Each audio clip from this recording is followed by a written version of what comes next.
and you came in like thunder. Oh, Thunder. So many beautiful covers and images. And let's talk about that. Who were those first covers? Yeah. So for me, I knew that in coming into Ebony, I had to make a big impact in a short amount of time.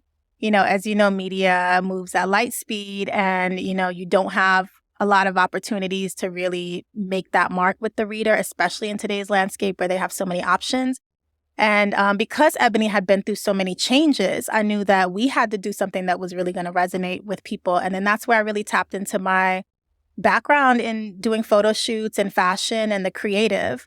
And I thought about, how could we, bridge this gap for the digital first reader who we know is younger, and then the, legacy reader who is a more mature reader. You don't want to just abandon them, but we are digital first, and we know that the kids are the ones that are on these platforms. So we have to find a way to marry the two. So I thought about, what is the piece of content that Ebony is really known for and that's coveted? And it's the covers, It's interesting because no matter the age, there's just this reverence for the covers. I was seeing people on social media just doing their takes on these Ebony covers, just organically, not tied to anything specifically, but just seeing these images and being inspired. And so I knew that was a sweet spot that really would resonate with anyone, no matter the age. So that was kind of the thing that I made my mission early on. Okay, let's make it about reimagining the covers. How can we make them more innovative, not just with who we put on them, but how do we incorporate video and other things that can just make them feel fresher for social media? As you're swiping through the scroll, like what's going to make you want to stop? Right. That's how I thought about like what's going to make you stop. And it's going to be seeing something that's moving, something that's compelling. So that very first cover we did was Lena Waithe. Wow. And I remember. Yeah. And so I think that was important for a lot of reasons. For one, for me, she represented what I wanted this new chapter for Ebony to be. The celebrity that represents, being bold, being unapologetic, someone who also has a reverence for the past, but also very future forward. And she really embodies all those things. And then I also say, as Ebony kind of had transitioned through the years, we had been pretty safe with a lot of who even got to be on a cover. Right. And it was a lot of, repetition of Denzel Washington again, Halle Berry again, who we love. However, there was kind of a new guard of Black talent that wasn't being acknowledged.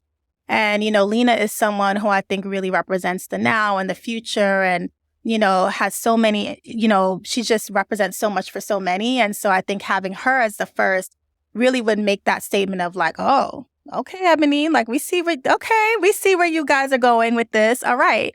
And she was just bold. I mean, she signed up before she even knew what it was going to be, because there wasn't a blueprint for her to know what the first digital cover was going to look like. But I get the sheer excitement. Yeah, it was just like, but this is Ebony. And she's a Chicago girl. So it was just, I'm in. Whatever it is, I'm in. And so she took that chance on us for the first one and, was so gracious. And that cover came out and folks were like, okay, Ebony, like we okay, let's see what you guys are doing.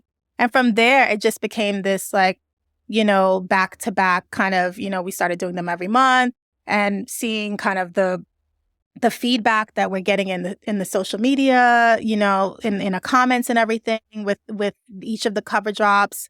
And that I think is the beauty of us being in digital, is being on social, is that you can see in real time what people are thinking. Right. It's not, you may not like it all, but, you can see the feedback in real time and move accordingly. And so, Lena was our first, and then I'm trying to even remember who we had for year one. We got to take a lot of risks because we had the Lenas, but then one of the early covers we had was a music artist, Toby Nwigwe. Love that. And Toby, he's someone who's not a household name, but he represented, again, Black creatives, visionary, young, has this young family, and you see him with his beautiful kids. And, it was a risk in putting him on our cover early on with his family. He wasn't someone who everyone knew.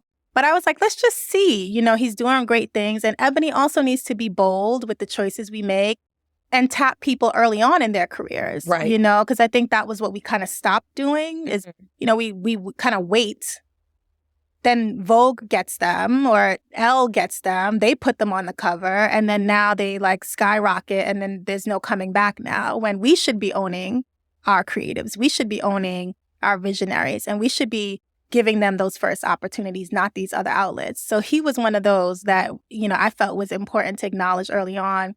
And then shortly after, he just did the Transformers film, and he's been everywhere. I've seen him on red carpets at so many award shows, him and his beautiful wife. Yeah. Yeah, that's been wonderful. But you had Carl Anthony Towns. We had Jennifer Hudson. We had Nas. So year one, we kind of came out swinging. And with each year, they started getting bigger and bigger. Right. And then I would say, by the end of, year one, we went into year two with some big viral moments. At the top of February of last year, when Andre Leon Talley had passed away, we hustled quickly and did this kind of illustrated commemorative cover honoring him. And, there became all this buzz around that Ebony did what Vogue should have done, because Vogue did not give him a cover. And this is someone who's synonymous with Vogue. So we were in the conversation as being leaders in the space. And then we also were kind of owning the narrative, because a lot of people don't know that Andre Leon Talley actually started out at Ebony as a fashion editor at Ebony before going on to Vogue. So it was also like, we need to let them know, like, we can come on home because he was here first. Right. Right. Everyone walked these halls at some point, and so that was important for us to do. And we've had so many great moments that went viral. We also had Tiana Taylor. That was another great cover with a young Black family that people loved. We did Tiana Taylor and her husband Iman Shumpert and their kids. That was everywhere. And you've had some controversial covers. We've had some controversial. At the top of this year, we had Jonathan Majors. Yes. And that was an important conversation that we wanted to have, though, because we did two covers with him. One cover, he's kind of like sprawled out and shirtless, given the eye candy thing. And then the second cover, we had him kind of in this like almost like 1970s inspired, like Pimp Daddy coat with like these boots that had a little bit of a heel. And, and there were people that were in the comments like, oh, Ebony's emasculating the Black man. And, you're making him look effeminate. And it was this whole thing. But it was intentional. I wanted to have this conversation about, the Black man and how the Black man presents. In coming into this role, I wanted us to really lean into some areas that the brand hadn't been covering and lean into the white space. And Black men is a big space. Black women have Essence, they have Ebony, they have a lot of lifestyle publications that they can go to, but Black men don't really have anything that's just for them. Right. And so I felt like that could be a space that if we really lean into, we can own. And so, that cover caused a lot of controversy. A lot of people had things to say, but that's a good thing. These are conversations we want to have. That cover, I would say to date, was our biggest cover in terms of the conversation, viral moments. It was everywhere on television. It was picked up by, all major outlets, at the time. So that did a lot for us as well. But we've had, with each year, we've gotten larger and bigger and bigger cover stars. But also, I think it's important to also tap into not everyone that necessarily is a household name, but just people who we just think are doing great things. We had Jodie Turner-Smith. That was an on our April cover. Yeah. And that cover was really special for us because part of Ebony's mission, also in this new iteration, has really been about leaning into diaspora and tapping into the global community of Black folks, not just here. Like being Caribbean, it's like, I always felt like the brand kind of missed out on that piece of tapping into, well, what about those of us in the Caribbean? What about those of us in Africa and Europe? And Jodie really represented that kind of cross-section because she's, lives in the UK. She was born in the UK, but her parents are Jamaican, and that's not something that a lot of people know about her. Mm-hmm. And so we shot her in Jamaica, and the cover story, she talks about being Jamaican, but growing up in the UK and all of these different influences and how it shaped her as a Black woman in the industry. So we felt that was a conversation that we could own also.